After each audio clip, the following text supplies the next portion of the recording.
നല്ല രസമുള്ള സിനിമ. നല്ല രസമുള്ള സിനിമ എന്ന് പറഞ്ഞു കഴിഞ്ഞാൽ പലപ്പോഴും നമ്മൾ തിങ്കളാഴ്ച നിശ്ചയം കണ്ടിട്ടില്ല. അത് ആ ജോണറിൽ പെടുന്ന ഭയങ്കര പുതിയ ഫിലിം മേക്കറാണ്, റൈറ്ററാണ്, മ്യൂസീഷ്യനാണ്. പക്ഷേ ഭയങ്കര കമേഴ്ഷ്യലി പാക്ക് ചെയ്തിട്ടുണ്ട്. നല്ല റൈറ്റിംഗ് ആണ്, നമുക്ക് ഒരിടത്തും ബോറടിക്കില്ല. അങ്ങനെ ഭയങ്കര രസകരമായിട്ടുള്ള സിനിമ ഇത്.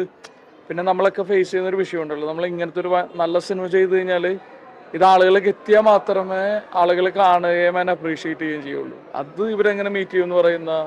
പിന്നെ ഇപ്പോൾ ഒരു OTT ഒക്കെ ഉള്ളതുകൊണ്ട് ഇത്തരം സിനിമകൾക്ക് ഭയങ്കര സ്പേസ് ഉണ്ട്. ആളുകൾക്ക് OTT-യിലൊക്കെ വന്നു കഴിഞ്ഞാൽ ഭയങ്കര ആളുകൾ ഭയങ്കരമായിട്ട് സെലിബ്രേറ്റ് ചെയ്യാൻ സാധ്യതയുള്ള പോലത്തെ ഒരു സിനിമയാണ്. കാര്യം തിങ്കളാഴ്ച നിശ്ചയമൊക്കെ ഒരു മൂവ്മെൻ്റ് ആയിരുന്നു, പുതിയ സിനിമയായിരുന്നു. അപ്പോൾ ആ ഒരു ഗണത്തിലൊക്കെ പെടുത്താവുന്ന ഭയങ്കര രസകരമായിട്ടുള്ള ഒരു ഏരിയയിൽ നടക്കുന്ന സിനിമ. പക്ഷെ അത് ഭയങ്കര എൻഗേജിങ് ആയിട്ട് കൊണ്ടുപോയിട്ടുണ്ട്. അത് ഭയങ്കര ടഫാണ്.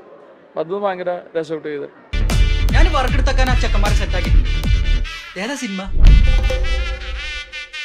ഇനിയിപ്പോ എന്താ ചെയ്യാ? ഇപ്പളേ തെളിച്ച വഴിക്ക് പോണില്ലെങ്കിലേ പോണ വഴിക്ക് തെളിക്കാന്നൊരു ഈ പരിപാടി കാര്യം പറ ചേച്ചിയെ. കാണിച്ചു തരാം. ഈ സിനിമ ഇവരെന്നെ കൊണ്ടുവന്ന് കാണിച്ചതാണ്. അപ്പം ഞാൻ ഡിസ്ട്രിബ്യൂട്ട് ചെയ്യുമെന്ന് അറിയാൻ വേണ്ടിയിട്ട് അവർ വന്നതാണ്. പക്ഷെ എൻ്റെ കമ്പനി തൽക്കാലം ക്ലോസ് ചെയ്തു.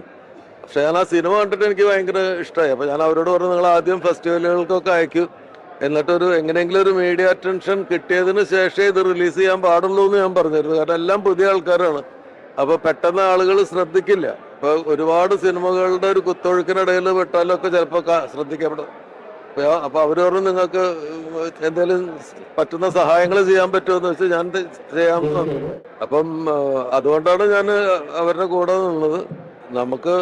നമ്മൾ പറഞ്ഞാൽ അത് വിശ്വസിക്കുന്ന കുറച്ച് ആളുകളിലേക്കെങ്കിലും എത്തുമെന്ന് വിചാരിച്ചിട്ടാണ് ഞാൻ നിൽക്കുന്നത്. പക്ഷെ എനിക്ക് ഉറപ്പാണ്, ആളുകൾ കണ്ടാൽ കാണുന്ന ആളുകൾ നല്ലതേ പറയുള്ളൂ എന്ന്.